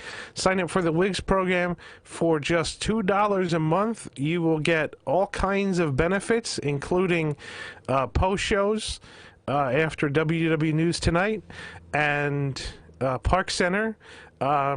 We're also coming out with some new features for the app. If you haven't downloaded WDWNT, the app, we just released a giant update to the app a couple weeks ago. Go download the app. I think it's much, much better than the previous version. You get all of the news notifications right on your phone, and we're coming up with some new features for the app that will be exclusive to Wigs members. So Wigs, you can join at $2 a month. We're also coming out with a really cool new series of articles that are going to appear on the site weekly starting in October, leading up to the 50th anniversary. And so those articles are going to be posted for everybody, but there's going to be some content that's bonus content for Wigs members only. So there's a lot you can get as a Wigs member. Detailed. Thanks, David, in the chat. Detailed is a Wigs exclusive show where Tom talks about the details that make the Disney park special. There's no post show tonight, unfortunately. Annie's got to get to bed. And I've got to, usually it's me that's got to get to bed. But we all got to get to bed. No, Tom always says that I have to get to bed on News Tonight every week. But that's why this show starts at 8, so that I can get to bed by 10. That's why I agreed. Yeah, I figured, right? Yeah. Space Wrangler says he thought Detailed was about DuckTales. That's great. That would be fantastic if we had a show dedicated to DuckTales, but I don't know that I don't know that Tom's into DuckTales enough. I think DuckTales was a little bit before his time, maybe. But anyway, and there's also Wigs exclusive post shows, Wigs exclusive shows with Tyler, Ride Rehab Watches, which are all Wigs exclusive now. So there's tons of stuff for Wigs members. There's different levels. You get core bucks to spend in our online store. So if you're not a Wigs, I know I'm like preaching to the audience because half of the people in the chat are Wigs members. But if you're interested, go to go to patreon.com/WDWNT. But I honestly think if you go to WDWNT.com/Wigs, it will work too. But anyway, go check that out. Wigs members get all sorts of stuff. Core bucks and different dollars. Yes, There's an exchange rate, a 1-for-1 exchange between core bucks and different dollars. Fantastic. Anyway,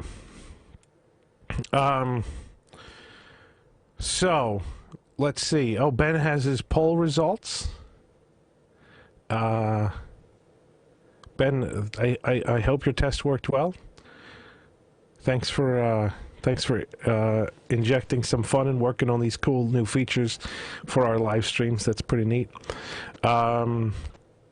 BC Fan asks, where am I staying next week? We are booked at Caribbean Beach. We got a pretty good AP rate at Caribbean Beach. But actually, I was looking at rates. The rate for Yacht Club next week is like $299, which is kind of unheard of. That's really low for Yacht Club. But we're staying at Caribbean Beach because it's a little cheaper than that, but it's also near the Skyliner, and I'm kind of excited to have the new rooms. So we'll see. Tom used all of my DVC points. Yeah, he didn't use them all, but I'm saving some for next year. But yeah, no, the Skyliner is. I like the Skyliner. It's a terrible transportation method, but it's a fun ride, is the way that I look at it. So, I mean, the fact that you can get stuck somewhere if it starts to rain is kind of a problem.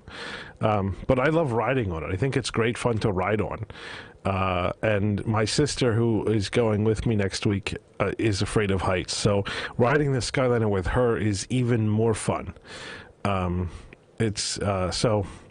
be a good trip. But yeah, if you want video of the Caribbean Beach, we could do some video, maybe a live stream. I don't know. I don't know if Tom will let me do a live stream. He's very, very protective of his live streams, and I know he'll like let Axel do one here and there once in a while, but I don't think he'll let me do one. But maybe I'll convince him. I don't know. We'll see. Anyway, now that we've got all that over with, the last thing on our agenda to talk about today is Halloween at Walt Disney World. And let's see. We've got no Mickey's Not So Scary Halloween Party. We've got no trick-or-treating. We've got some decorations. I mean, I would say they're minimal. Certainly not as elaborate as in years past. But we do have, what I think is proving to be very popular. Yeah, Taste of Halloween is what we call it.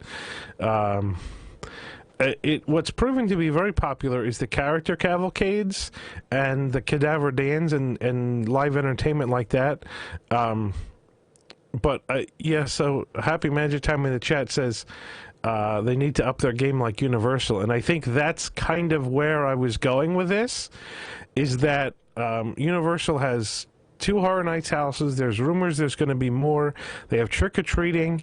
They have a free scavenger hunt where you can win candy. And then Disney has no Mickey's Not So Scary. They have no real entertainment other than these character cavalcades. The character cavalcades are fun, but their whole point was to not have people gathering, but yet the character cavalcades start coming and people start gathering, and it's a problem for social distancing, and they've had to put marker dots on the sidewalk. So it tends to be sometimes an issue, even when they're designed to not have people gather. But Bill Jones in the chat just said, I like when Tom does baby talk with the mystery lady. I'm not even going to go there, but that's just absolutely hilarious to me.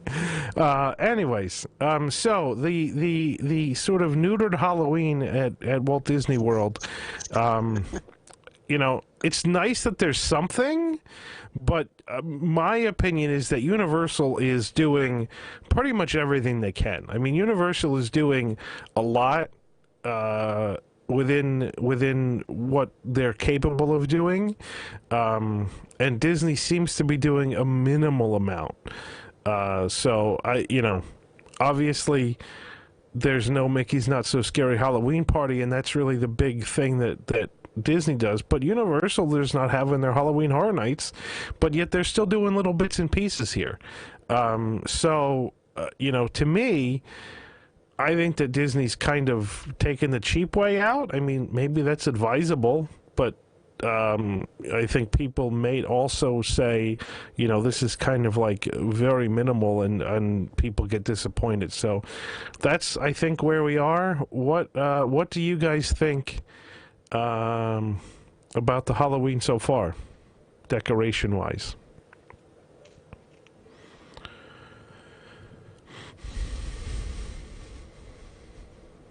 Anybody still here? Did everybody go to bed? Oh, I was muted again. Sorry.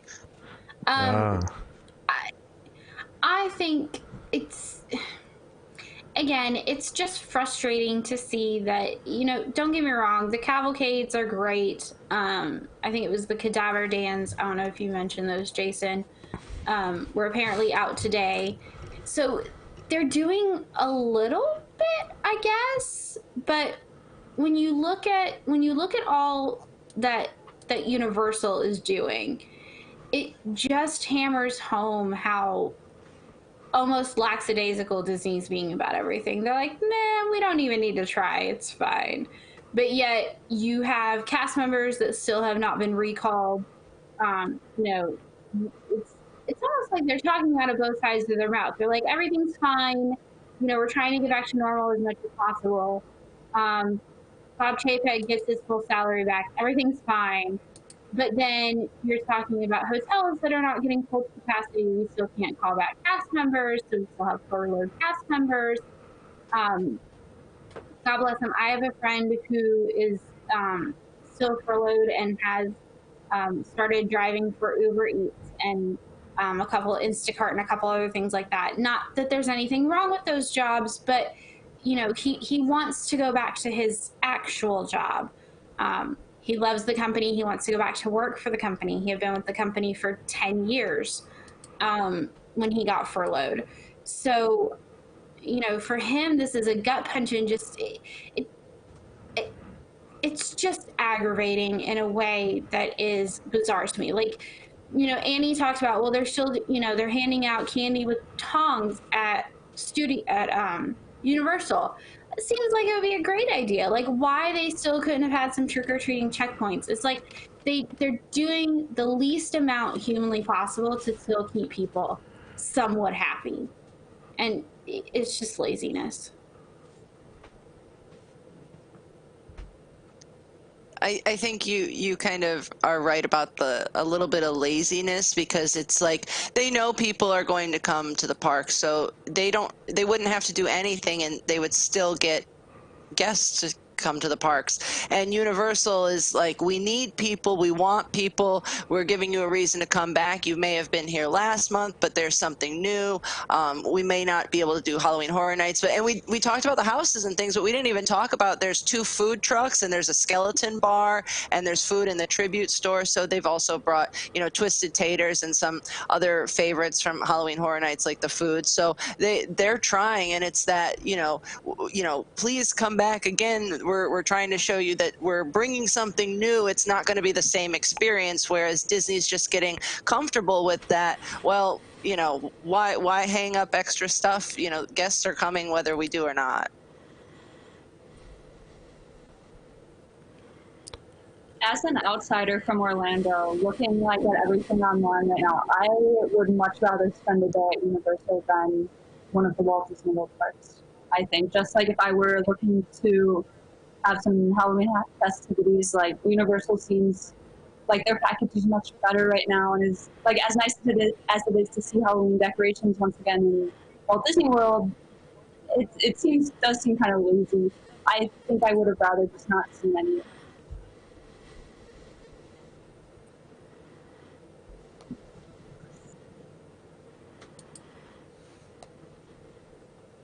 Yeah, I agree. I would rather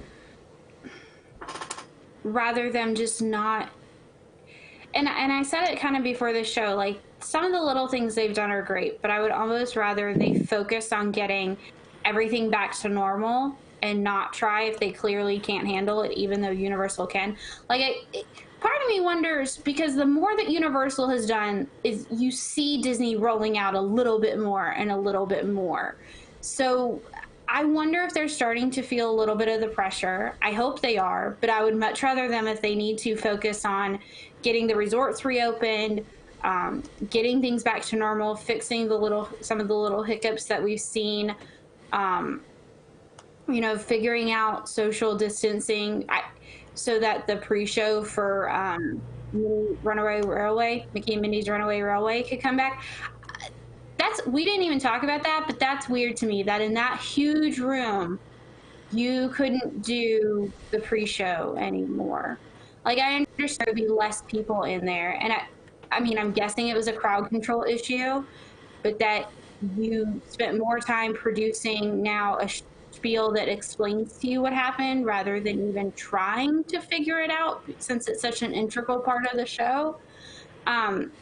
I don't know. It's like, again, they're not, I feel like they're not trying as hard as what I would expect the Disney brand to try to fix, or, you know, and make operations seem as much as the olden days as possible.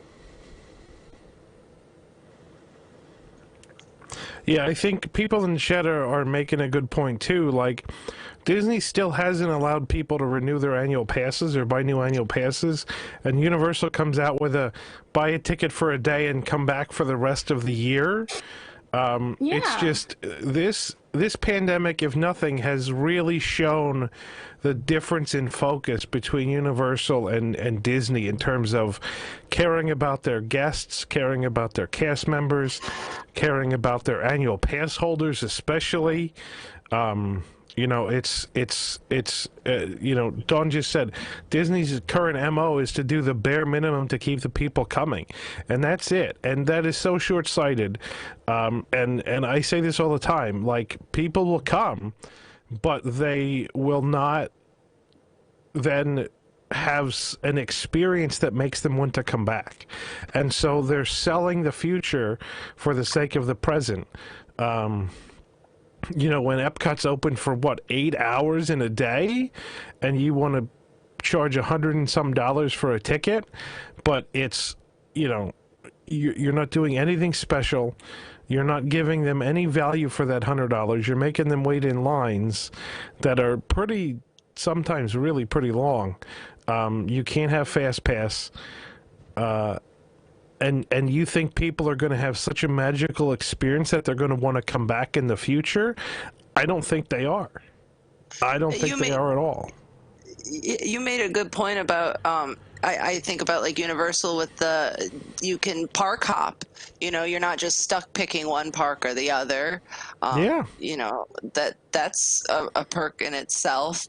I think that a lot of people at Universal, I've noticed, are new to Universal, which is a good sign too, that there's something that Universal is offering or doing that is bringing in new guests. Because I've heard people that really can't find the Wizarding World, that are just walking back and forth, not knowing where the entrance to Diagon Alley is, and I think that's great. That makes me really happy. And on the other hand, I can't, you know, get an annual pass to Disney, but I can get a great deal to Universal where I don't have to pick certain days. I can go from one park to the other. There is Express Pass if I want to purchase an Express Pass. You don't have Fast Pass at Disney anymore. You've got Express Passes and virtual line at Universal, as well as standby usually. You know, that's just more enjoyable to me. Yeah, and like their virtual queues actually work, or you get Rise of the Resistance, and there's so many glitches that, you know, you really need to consider yourself lucky if you actually get a boarding pass. But yeah, and so Melon and the Mouse in the chat says, Disney has spent 2020 slowly convincing me to switch to being a Universal AP. And I agree 100%. I bought my first ever Universal annual pass this year. And, you know, it's I bought, and not only that, I bought them for my family too, and we spent a week at Universal, and we've never done that before. So if that's not, you know, putting Disney on alert, the reason we did that is because I couldn't buy a Disney annual pass. So Disney, it's not worth me, for the amount that I go and my family, it's not worth me buying single day or multi-day tickets. And so if I couldn't buy an annual pass, then we weren't going to go, and we didn't. I bought them Universal annual passes instead, and we had a great time. So yeah, Disney is basically showing people that they're essentially spending the least amount of money and hope they keep coming, whereas Universal is showing people, hey, come here, check us out. Maybe you've never been here before, but we certainly treat you a lot better than Disney does. And I think people are seeing that. I think people are absolutely seeing that. Ghostwright says he feels the main reason they open is because DVC and the need to make sure they don't cause future problems without DVC. I think that's absolutely right. I mean, it's clear the DVC resorts opened a whole month before any of the parks, and that's because DVC, being a timeshare, can't really afford to shut down. There's a balance between demand and inventory, and there's totally a problem when there's inventory but not demand, or there's demand but not inventory, and that's absolutely a DVC issue. I think with DVC in California, the Grand Californian DVC is so small that I don't think it's a big. It's not gonna create a big problem for DVC on its own. There's so many more points at Walt Disney World that Grand California can probably stay closed for a year, and it won't create the havoc in the DVC system that Disneyland closing for a week in Florida would cause. So I'm not too worried about that. I think the bigger problem is that DVC in Florida is very, very lopsided now in terms of the supply of points and the demand. So there's a ton of supply because there was 4 months where you couldn't use your or 3 months where you couldn't use your points, and now the demand is very low. So there's a lot more points in circulation that are not getting used because people aren't traveling, either because they can't or they don't want to or whatever. So even though it's reopened, it's still, the supply and demand balance is way out of whack for DVC, and it's going to take them years to figure all this out. Somebody said, talk more about the benefits of DVC membership. We did an episode of Pressing Issues probably 3 months ago at this point, where it was all about DVC. So if you go back and look at some of the early Pressing Issues episodes, we did a whole episode of DVC, and a lot of that was benefits and issues with DVC. And so, you know, go back and check that episode out. But we did talk a lot, and we did a real general DVC intro for people that aren't DVC members. So, yeah, we sitting there at 7 p.m. and want to go to a park when it's cooler at night, but you can't. I mean, that's part of the issue. You know, even if there weren't fireworks, you know, people still, I think, I love going to the parks at night. Like back in the time when Animal Kingdom would have nighttime extra magic hours, and that was the only way to see Animal Kingdom in the dark, I would go every time. It was spectacular. And so, you know, that seeing the parks at night is just special in its own way, whether there's fireworks or a nighttime parade or anything. So I would absolutely love them to stay open later, and I think they're kind of doing that. Like Epcot shifted its hours a bit later. Universal certainly extending its hours later. So, you know, with it getting dark in the winter now, getting dark earlier, we're going to get some of the, you know, parks in the dark. That's going to be coming back. But yeah, it would make total sense, especially in the summer when it's so hot. You can go after sundown. So all those things make sense. Yeah, Matt says WWE needs to get back to the roots of the foundation that Walt made. I absolutely agree. Absolutely agree. So, all right, I'm going to open up the floor to any of the other panelists who are here to talk about whatever they want to talk about. We've got about 15 minutes till 10 o'clock, which is our generally usual time we end, but we can certainly go shorter or longer. But if you guys have something to talk about, go for it. I have one thing I want to jump in because I wanted to bring it up when we were talking about the merchandise. So I'm sorry, I'm going to go back to the merchandise issue again. But, you know, Universal, when you use your annual pass for a discount, they scan it. So it obviously keeps track somewhere of what you're buying. And Disney, they don't scan anything. They just look at your annual pass. So you would think that if, you know, they wanted to keep track of who was buying hundreds of certain items, they would start scanning annual passes. So I wanted to bring that up when we were talking about it, and then, you know, I got distracted. So, but that, yeah, no, you know, I've it's talked obviously about that simple before, to do. I mean, Universal, but they do scan at Disneyland, don't they, Katie? No, they have stopped scanning, but it's because annual passes have expired. So they're just looking, and they don't even, like, they'll be like, what kind of pass do you have? And you just, like, you could take signature and get a bigger discount if you wanted to.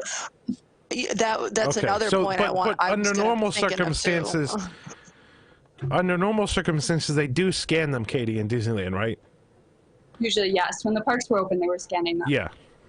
And maybe that's why that's you what had your people, you had more, you said that some of the people out there, I know I'd heard about it too, some of the people that had their passes taken away. And maybe that's why, is because they scan your annual passes out there. So it's easier to say, hey, okay, look, this person has spent $500,000 on merchandise and, you know, doesn't make that much at their job. What is happening with this merchandise? You know, whereas Disney World, I mean, they don't even know. And same thing with now. They don't even have the, like, yeah, I mean, there's no way to even, if you're at Disney Springs and let's say I stop paying for my pass and it still has the date on it that it should expire, nobody's scanning it to make sure it's valid there, you know. So I have a lot of issues with why Disney doesn't do anything about this, keeping track of or watching certain, you know, things like that. It's obviously something that can be done. And if Disneyland does it, how hard would it be to bring over to Walt Disney World and just, you know, cut out the issue of the resellers? Yeah, and you've got, like at Universal and at Disneyland, different tiers of passes get different discounts. And Universal has their pass, you can tell it's right on the pass what tier of pass you are, but at Walt Disney World, it doesn't even have that. So, I mean, Universal, you get, if you spend X amount of dollars, you get a $20 coupon for your next purchase. It's automatically tracked on the pass. You don't even need to pay any attention to it. They'll just ask you the next time if you want to use your $20 coupon. I mean, I have like 4 $20 coupons that I can still spend up until the end of the year now from purchases. And yeah, Universal is absolutely doing a much better in this case. I think, you know, there's so many more ways that they can reward their pass holders, and Disney's just not doing it.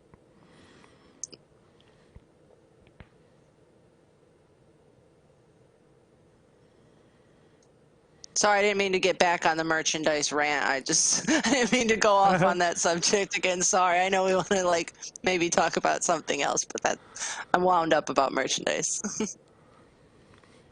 Yeah, no, that's good. That's good. Anybody else? Don't feel bad. I always am.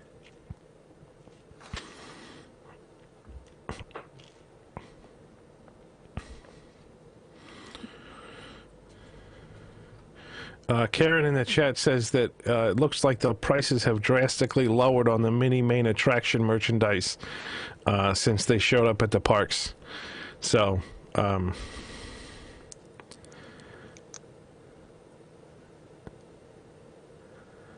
I'm wondering how that merchandise is gonna drop in in value and for resellers and stuff, because I know, like, I think last year or 2 years ago, the Disney store had like a monthly Mickey release, and I know it was like insanity at the beginning, and then all of a sudden, I don't know if it was the same kind of issue with people just can't get the whole collection and give up, kind of like me with my Space Mountaineers. I just gave up.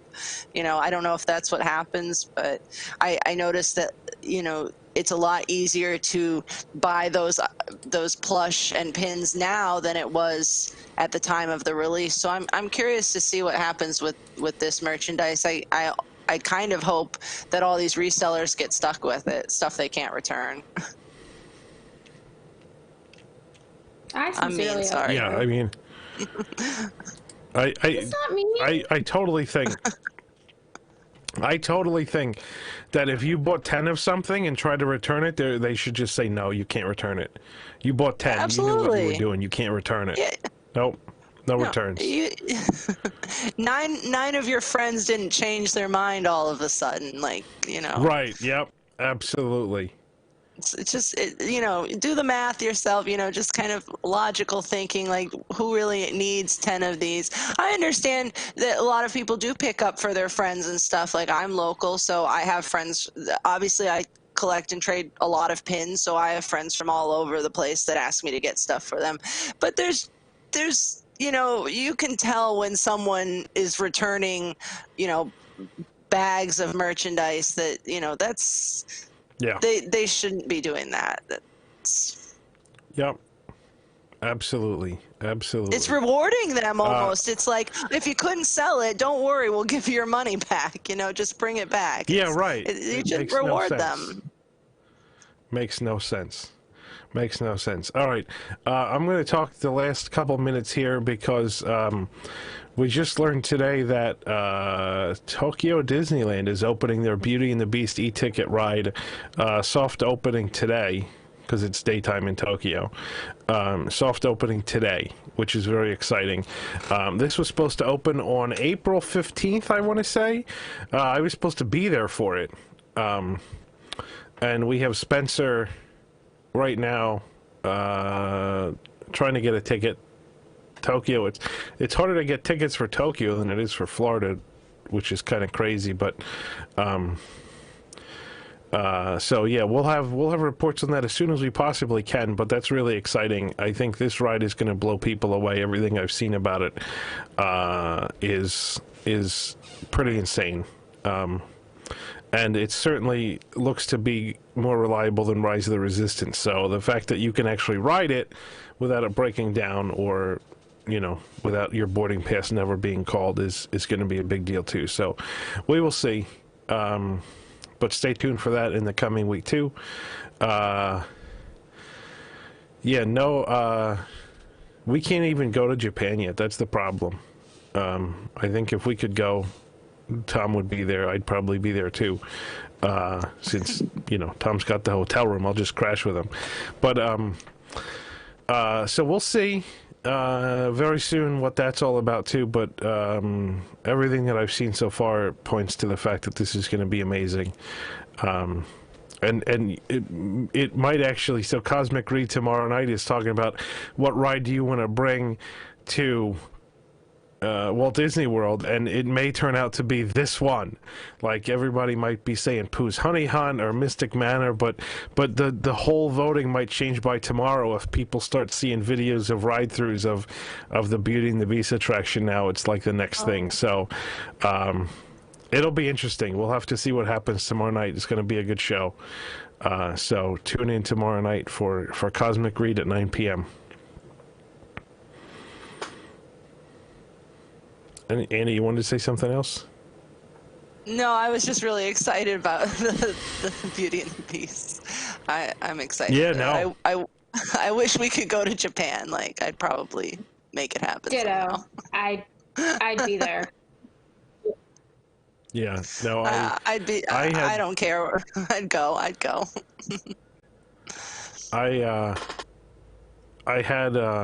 I had plans to go when this ride was going to open in April, and then I had plans to go. I was going to buy an annual pass and then go back in November for Christmas stuff.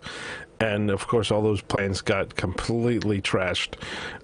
So I'm kind of sad, but I'm looking forward to going back to Tokyo as soon as we can, really. Whenever that may be, I don't know. We'll see. But I'm sure that Tokyo is going through the same thing as Walt Disney World in terms of limited capacity and social distancing and everything else. So it's still going to be challenging, but it'll be more worth it. In my opinion, it'll be more worth it. So anyway, all right.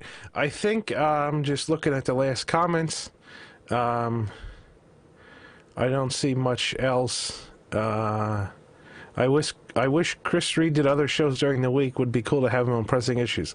I will give him that feedback, and if he's got time, maybe he'll want to come on one night. But yeah, thanks everybody for watching. This has been a fun episode, and you guys keep coming back every week. And so we're really thankful.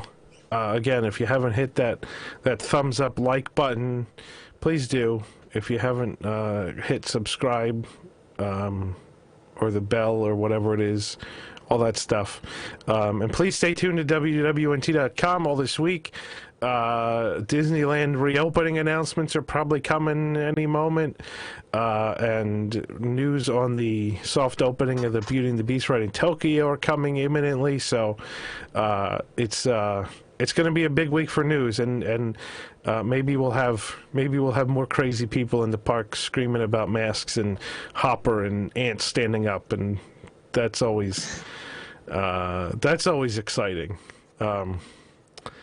But thanks everybody for watching. I want to thank Annie and Ashley and Katie for all coming on tonight. It's been great having you guys. Katie would definitely want to have you back after Disneyland opens to hear all about what kind of craziness is going on out there. A big shout out to Kevin, who's our producer. Thank you, Kevin, for running everything tonight. And again, thanks everybody for watching. If anybody has questions or comments about this show, you can email me, Jason at WDWNT.com. And I can get back to you.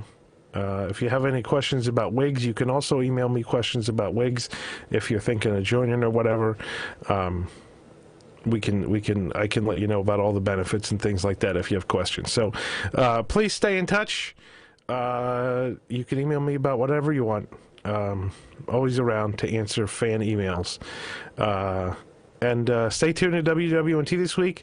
Tune in for Cosmic Read tomorrow night. And then a week from Thursday is the return of WDW News Tonight. So that's going to be a big deal. Make sure you put that on your calendar. And again, thanks for watching. Have a good night, everybody.